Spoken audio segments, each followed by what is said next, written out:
नमस्कार, प्यारे छात्र छात्राओं, विद्या गुरुकुल में आपका स्वागत है। जैसा कि आप लोगों को पता है, हम लोगों ने वस्तुनिष्ठ प्रश्नों का एक सीरीज चालू किया है। उसी वस्तुनिष्ठ प्रश्नों को आगे बढ़ाते हुए आज हम लोग हिंदी के क्वेश्चन को कराएंगे। हिंदी में देखिए, जो क्वेश्चन है हम लोगों का 100 क्वेश्चन मिलेगा। इन 100 क्वेश्चन को हम लोगों को पढ़ना है और आंसर करना है। परीक्षा में आप लोगों को ओनली 50 क्वेश्चन का ही जवाब देना है। मात्र 50 क्वेश्चनों का आंसर देना है। जो भी आप सही सही जानते हैं उनमें से आप लोगों को 50 क्वेश्चन का जवाब देना है। यहाँ पे देखिए, परीक्षा आपकी 3 घंटा 15 मिनट की होगी। कुल पूर्णांक आपके 100 होंगे, लेकिन कुल प्रश्नों की संख्या 106 होगी। अब यहाँ पे पूरा परीक्षार्थियों का जो नियम के लिए दिया गया है कि परीक्षार्थियों के निर्देश के लिए क्या क्या चीज़ होता है, वो चीज़ आप यहाँ देख सकते हैं। मैं थोड़ा धीरे धीरे स्क्रॉल कर रहा हूँ, आप लोग पढ़ते जाएं अपने मन में, क्योंकि इससे क्या होता है ना, टाइम थोड़ा सा वेस्ट होता है। तो चलिए, आप लोगों ने पढ़ लिया होगा। अगर नहीं पढ़ा है तो देखिए, वीडियो को पॉज करके देख के आप पढ़ लीजिए। देखिए, हम जो क्वेश्चन कराने जा रहे हैं वो सारे के सारे क्वेश्चन इम्पॉर्टेंट है, और आपके एग्ज़ाम के पॉइंट ऑफ व्यू को देखते हुए ये सारे क्वेश्चन कराया जा रहा है। तो देखिए, यहाँ पे पहला क्वेश्चन हम लोग पढ़ने जा रहे हैं। पहला क्वेश्चन कह रहा है, उच्चतर शिक्षा के लिए भीमराव अंबेडकर किस देश गए थे? ऑप्शन ए है इंग्लैंड, ऑप्शन बी है रूस, ऑप्शन सी है जापान, ऑप्शन डी है अमेरिका। तो देखिए, जैसा कि आप लोगों को पता होगा, आप लोगों ने बुक पढ़ा होगा, तो ये पहले ही चैप्टर से गोधलू से लिया गया है, श्रम विभाजन और जाति प्रथा से, जिसके लेखक भीमराव अंबेडकर है। आप लोगों ने जब इनकी जीवनी के बारे में पढ़ा होगा तो इनका जन्म 14 अप्रैल 1891 को हुआ था, और इनकी मृत्यु जो है वो 1956 ईस्वी में हुआ था। इस बुक में, गोधलू में, आप लोग जो पढ़े होंगे तो यहाँ पे दिखाया गया होगा, लिखा होगा कि ये प्रारंभिक शिक्षा के बाद बड़ौदा नरेश से प्रोत्साहन पाकर उच्च शिक्षा के लिए सबसे पहले न्यूयॉर्क अमेरिका गए थे, फिर वहाँ से लंदन इंग्लैंड गए थे। तो यहाँ जैसा कि आप लोग देख रहे हैं, इंग्लैंड भी ऑप्शन में है, ऑप्शन नंबर ए में इंग्लैंड भी है, और ऑप्शन नंबर डी में अमेरिका भी है। तो दोनों है ऑप्शन में यहाँ पे। तो आप लोगों को कौन सा ऑप्शन चूज करना है, ये ऑप्शन के आधार पे आप लोगों को बताना होगा। देखिए, ऐसा क्वेश्चन आप लोगों को कुछ कुछ मिलेगा जिसमें कन्फ्यूजन होगा। ये पहला ही क्वेश्चन ऐसा मिल गया जिसमें कि कन्फ्यूजन हो रहा है, क्योंकि पहले जगह पे वो जो गए थे, बड़ौदा नरेश से प्रोत्साहन राशि पाकर उच्च शिक्षा के लिए ये गए थे सबसे पहले न्यूयॉर्क, और फिर वहाँ से लंदन गए थे। तो जाहिर सी बात है, इस दोनों ऑप्शन में आप लोगों को दिक्कत होता होगा इसमें कौन सा आंसर करें। तो देखिए, इसका आंसर हम क्वेश्चन नंबर एक का एक कर देते हैं, क्योंकि सबसे ज़्यादा दिन तक वो इंग्लैंड में रहे, इसीलिए इसका ऑप्शन के आधार पे हमने एक आंसर किया। ऐसे आपके बुक में दोनों ऑप्शन जो है मैच कर रहा है कि भीमराव अंबेडकर जो है इंग्लैंड भी गए थे और अमेरिका भी गए थे। तो चलिए, आप लोग क्वेश्चन को देख लीजिएगा फिर से अपने तरीके से। चलिए, नेक्स्ट क्वेश्चन की ओर हम लोग बढ़ते हैं।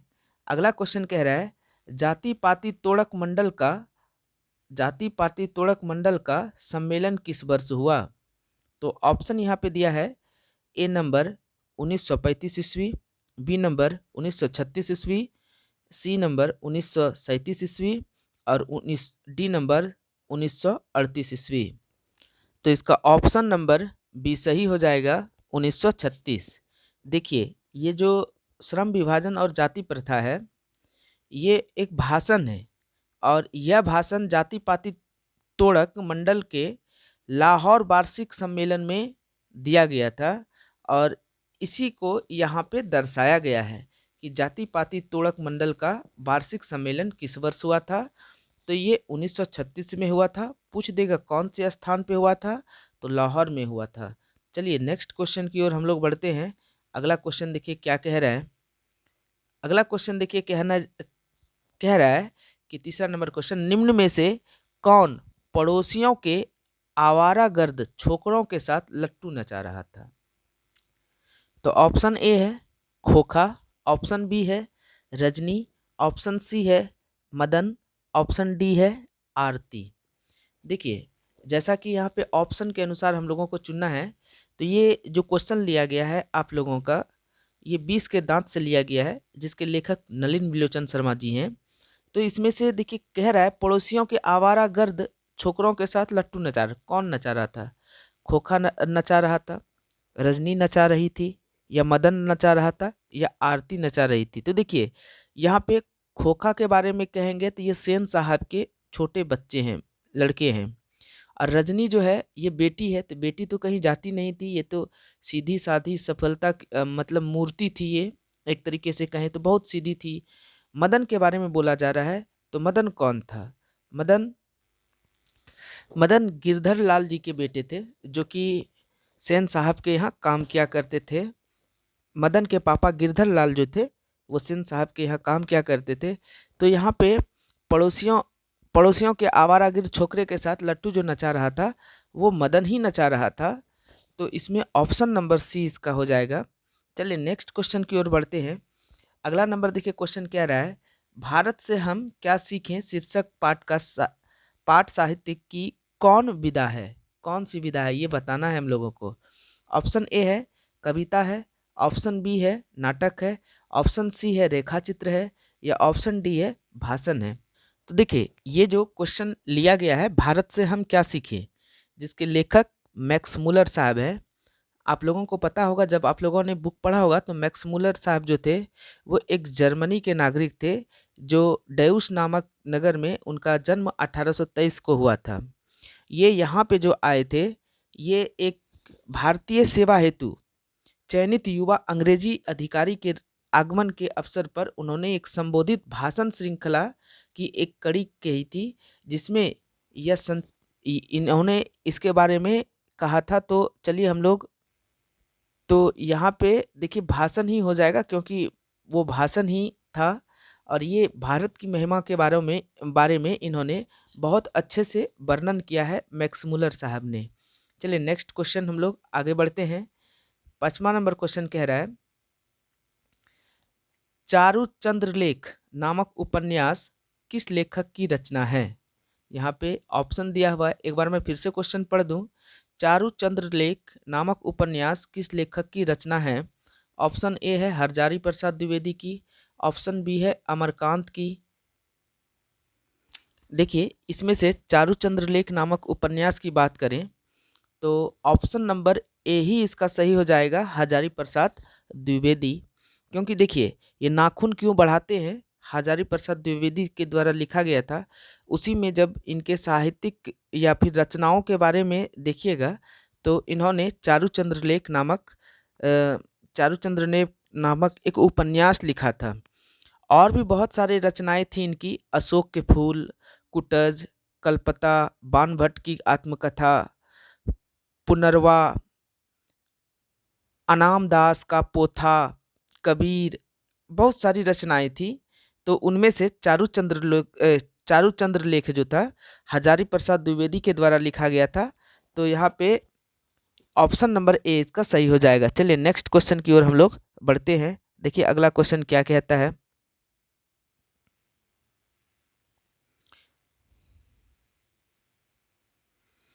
ऑप्शन देखिए क्या है, सॉरी क्वेश्चन मैं पढ़ देता हूँ पहले, तभी तो ऑप्शन जानूंगा। तो पहला क्वेश्चन है, लेखक गुणाकार मूल्य की शिक्षा की भाषा क्या थी? ऑप्शन ए है हिंदी, ऑप्शन बी है मराठी, ऑप्शन सी है पंजाबी, ऑप्शन डी है गुजराती। तो देखिए ये गुणाकार मूल्य के बारे में अगर बात करें, तो आपके गोधलू में जो एक रचना है इनकी, नागरी लिपि लिखा हुआ है।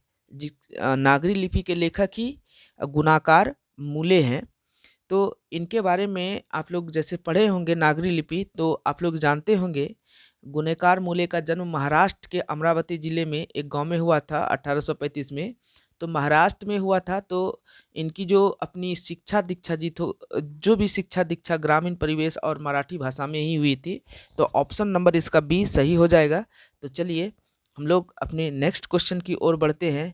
अगला क्वेश्चन देखिए क्या कह रहा है, हमारे पड़ोसी देश नेपाल की नेपाली व नेवरी भाषा किस लिपि में लिखी जाती है? मैं फिर से एक बार क्वेश्चन पढ़ देता हूँ।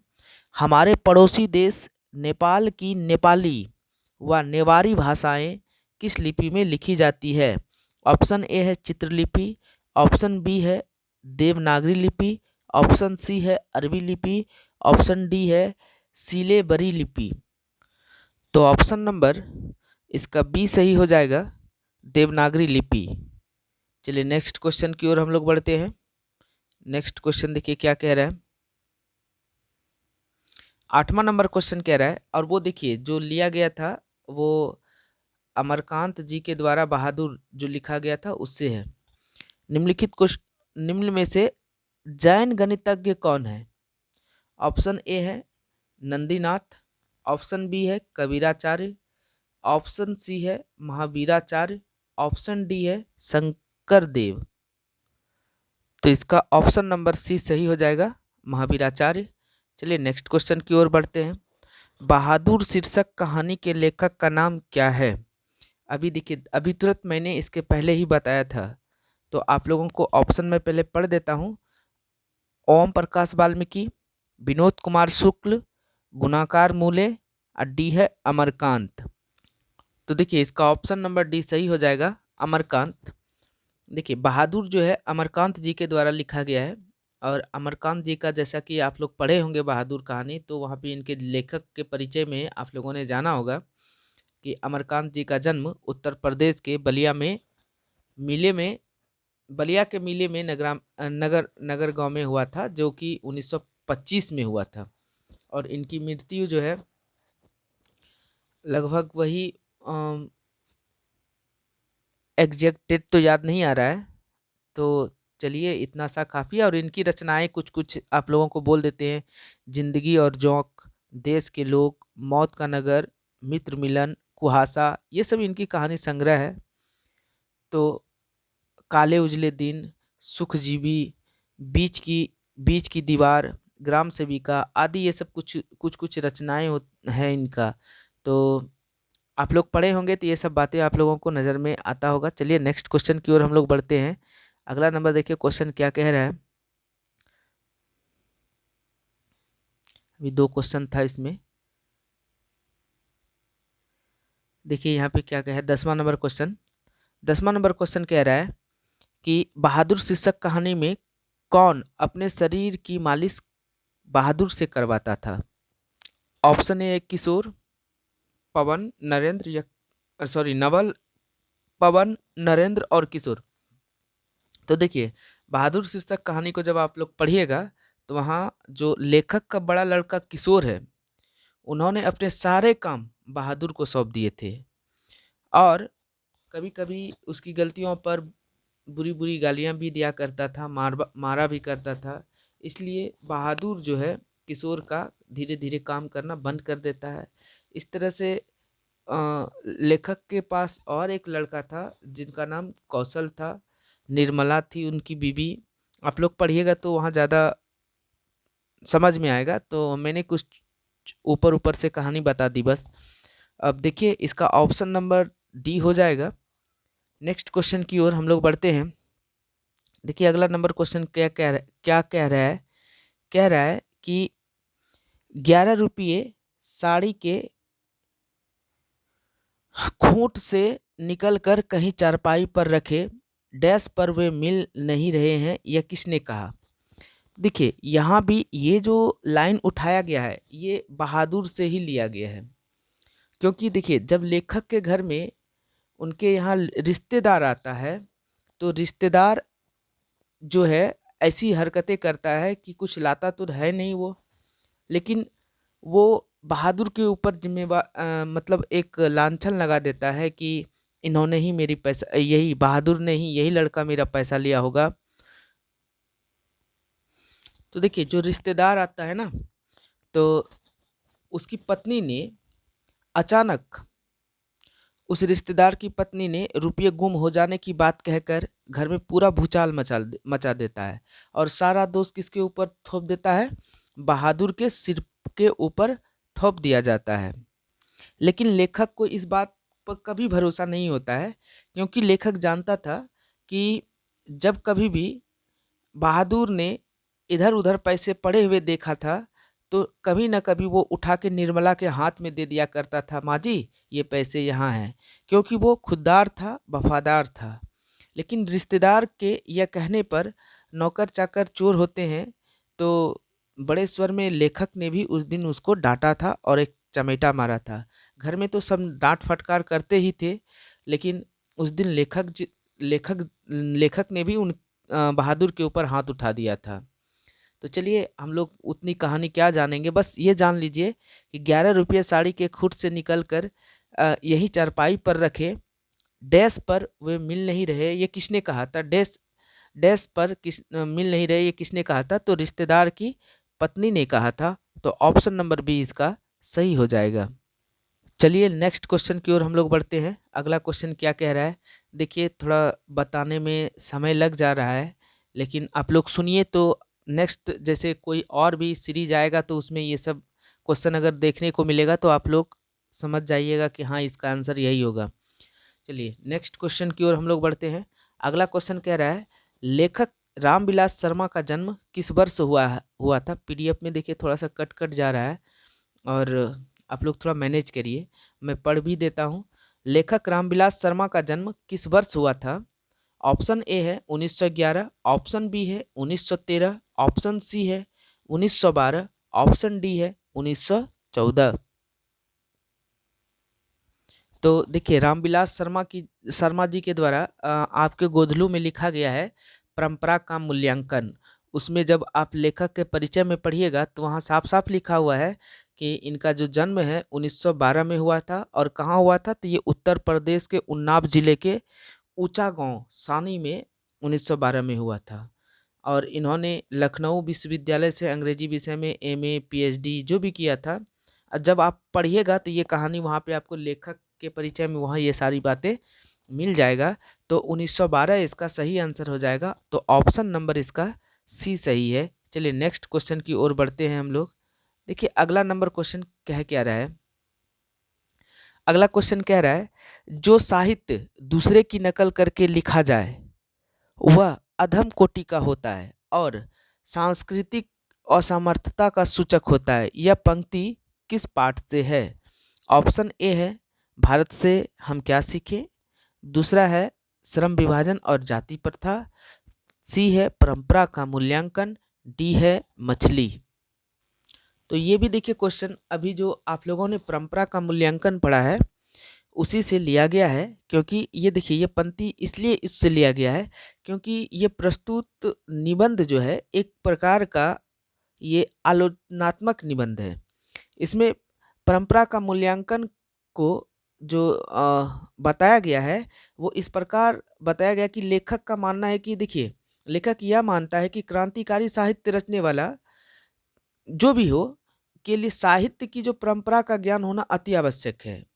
तो वो चोरी नहीं कर सकता, उनको साहित्य की रचना का ज्ञान होना बहुत ज़रूरी है, क्योंकि साहित्य परंपरा के ज्ञान से ही प्रगतिशील आलोचना का विकास करता है और साहित्य की धारा बदली जा सकती है। अगर हम यहाँ पे बात करें तो इसका जो सही आंसर हो जाएगा सी नंबर हो जाएगा, परंपरा का मूल्यांकन। चलिए नेक्स्ट क्वेश्चन की ओर हम लोग बढ़ते हैं। नेक्स्ट क्वेश्चन देखिए 14वां नंबर क्वेश्चन क्या कह रहा है। 14वां नंबर क्वेश्चन कह रहा है, कितने वर्ष की उम्र में बिरजू महाराज को संगीत नाट्य अकादमी अवार्ड मिला? ऑप्शन ए है 28 साल की उम्र में, ऑप्शन बी है 25 साल की उम्र में, ऑप्शन सी है 30 साल की उम्र में और ऑप्शन डी है 27 साल की उम्र में। तो देखिए ये जो है बिरजू महाराज संगीत नाट्य अकादमी अवार्ड जो मिला था, ये ऑप्शन नंबर आपका डी हो जाएगा सही। 27 साल की उम्र में इन्हें संगीत नाट्य अकादमी पुरस्कार अवार्ड मिला था। देखिए ये जो आप लोगों को गोधलू बुक से है, जीत जीत में निखरत हूँ, पंडित बिरजू महाराज का जो एक साक्षात्कार है उनसे ये लिया गया है। तो थोड़ा सा पंडित बिरजू महाराज के बारे में बता दूं। पंडित बिरजू महाराज का जन्म 4 फरवरी 1938 को हुआ था लखनऊ में। देखिए अब इनके माता के बारे में थोड़ा सा बता देता हूँ। इनकी माता की उम्र उस समय 28 वर्ष थी और इनकी बड़ी जो बहन है उनकी उम्र मात्र 15 साल की थी। तो सोच सकते हैं इनकी माता का जो शादी है वो कब कितने साल में हुआ होगा। अगला देखिए, इनको 27 साल की उम्र में संगीत नाट्य अकादमी अवार्ड मिला, और तब जब ये पंडित बिरजू महाराज थे, वे मात्र 18 साल के थे जब उनकी शादी करा दी गई थी। इनके पिताजी एक नर्तक थे, नर्तक मतलब नाचने वाला, तो बिरजू महाराज भी उनके साथ ही जाया करते थे। तो चलिए नेक्स्ट क्वेश्चन की ओर हम लोग बढ़ते हैं। बिरजू महाराज कानपुर कितने साल रहे? ये भी देखिए वही उसी सवाल मतलब उसी से लिया गया है।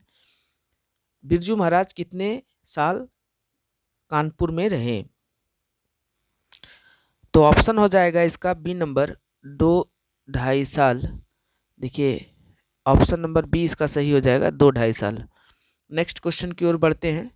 कह रहा है आवन्यो शीर्षक पाठ में फ्रेंच शासकों ने किसकी गतिविधियों पर नजर रखने के लिए किला बनवाया था?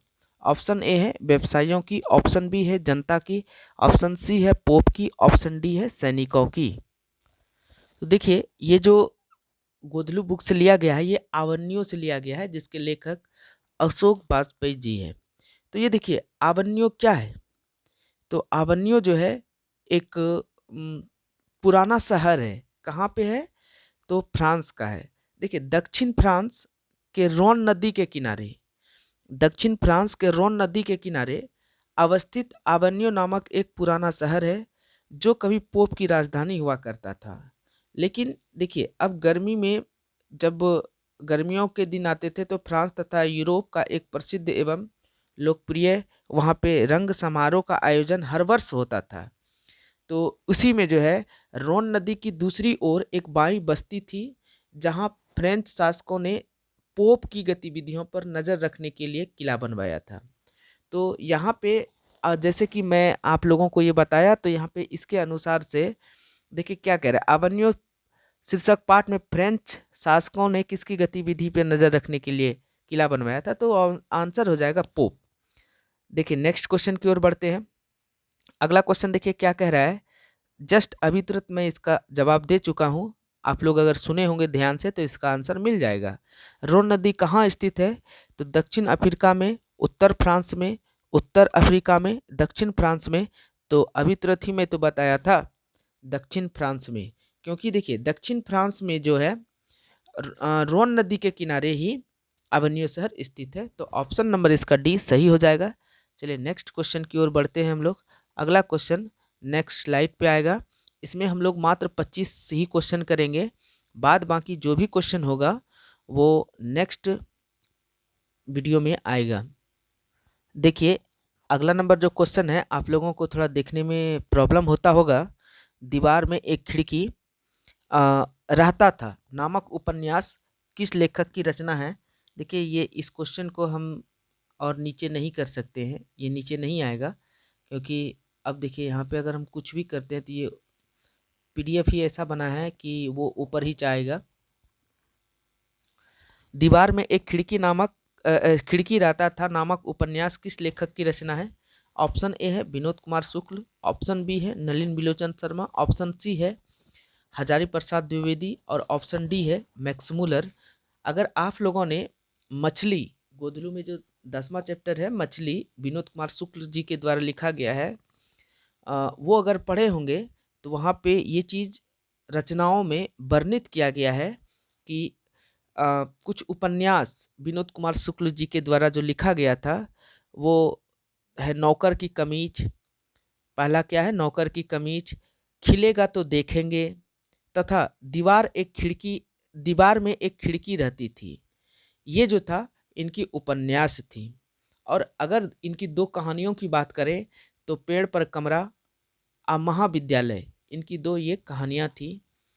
तो ये जो लिखे हुए थे तो उसमें आप लोग देख सकते हैं, यहाँ पे इनका जो ऑप्शन नंबर ए हो जाएगा विनोद कुमार शुक्ल, ये ऑप्शन सही है। चलिए नेक्स्ट क्वेश्चन की ओर बढ़ते हैं। ये देखिए उसी से है मछली उसी से है, विनोद कुमार शुक्ल जी ने ही लिखा है। मछली शीर्षक कहानी के लेखक में माँ क्या कर रही थी? देखिए इसका सही आंसर हो जाएगा, जब संतू मछली लेकर घर आता है तो वहाँ पे माँ मसाला पीस रही थी, तो यहाँ पे ऑप्शन नंबर ए सही है, क्योंकि लेखक जो लाया था वो खाने के लिए मछली लाया था, लेकिन संतू उसको चाह रहा था कि कुएं में डालकर इसको कहीं ना कहीं पाला जाए। तो यहाँ पे ऑप्शन नंबर ए सही है। चलिए नेक्स्ट क्वेश्चन की ओर बढ़ते हैं। सरपट शब्द का अर्थ क्या है? ऑप्शन है किनारा, ऑप्शन बी है तेजी, ऑप्शन सी है जादू, ऑप्शन डी है प्रभाव। तो इसका देखिए सरपट शब्द का अर्थ होता है तेजी से, तो यहाँ पे ऑप्शन नंबर बी इसका सही हो जाएगा। नेक्स्ट क्वेश्चन की ओर हम लोग बढ़ते हैं। देखिए अगला क्वेश्चन क्या कह रहा है। 21 नंबर क्वेश्चन कह रहा है, यतीन्द्र मिश्र ने इसकी मैके विरासत 2001 के कार्यक्रम के लिए रूपांकर कलाओं पर केंद्रित किस पत्रिका का संपादन किया? ऑप्शन ए है गिरिजा, ऑप्शन बी है साहित्य, ऑप्शन सी है थाती, ऑप्शन डी है देवप्रिया। तो देखिए इसमें जो ऑप्शन ए है गिरिजा भी इनके द्वारा लिखा गया था, और यहाँ पे साहित्य भी लिखा गया था। थाती, देखिए थाती जो है ये स्पीकर मेके के विरासत के लिए 2001 के कार्यक्रम के लिए रूपांकर कलाओं पर केंद्रित थाती का संपादन किया था। तो यहाँ पे यही ऑप्शन इसका सही हो जाएगा, सी नंबर थाती। चलिए नेक्स्ट क्वेश्चन की ओर हम लोग बढ़ते हैं। अगला क्वेश्चन देखिए क्या कह रहा है। अगला क्वेश्चन कह रहा है कि अमीरुद्दीन, जिसका नाम बिस्मिल्लाह खां है, का ननिहाल कहाँ था? ऑप्शन ए है वृंदावन, ऑप्शन बी है बलिया, ऑप्शन सी है पोरबंदर, ऑप्शन डी है काशी।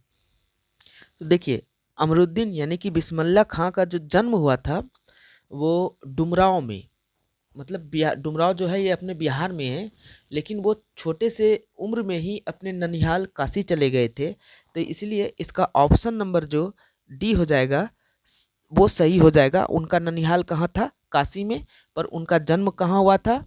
तो बिस्मिल्लाह खां का जन्म जो हुआ था डुमरांव में हुआ था, बिहार में है ये डुमरांव। चलिए नेक्स्ट क्वेश्चन की ओर बढ़ते हैं। 23वां नंबर क्वेश्चन कह रहा है, बिस्मिल्लाह खां जो अमीरुद्दीन उनका नाम है, फिल्म देखने के लिए किन से 6 पैसे लेते थे? मामू से, मौसी से, नानी से, उपर्युक्त में से सभी से।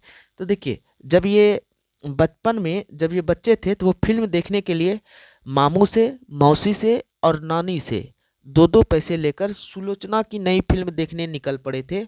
तो ऑप्शन नंबर इसका डी सही हो जाएगा। चलिए नेक्स्ट क्वेश्चन की ओर बढ़ते हैं। 24वां नंबर देखिए क्वेश्चन क्या कह रहा है।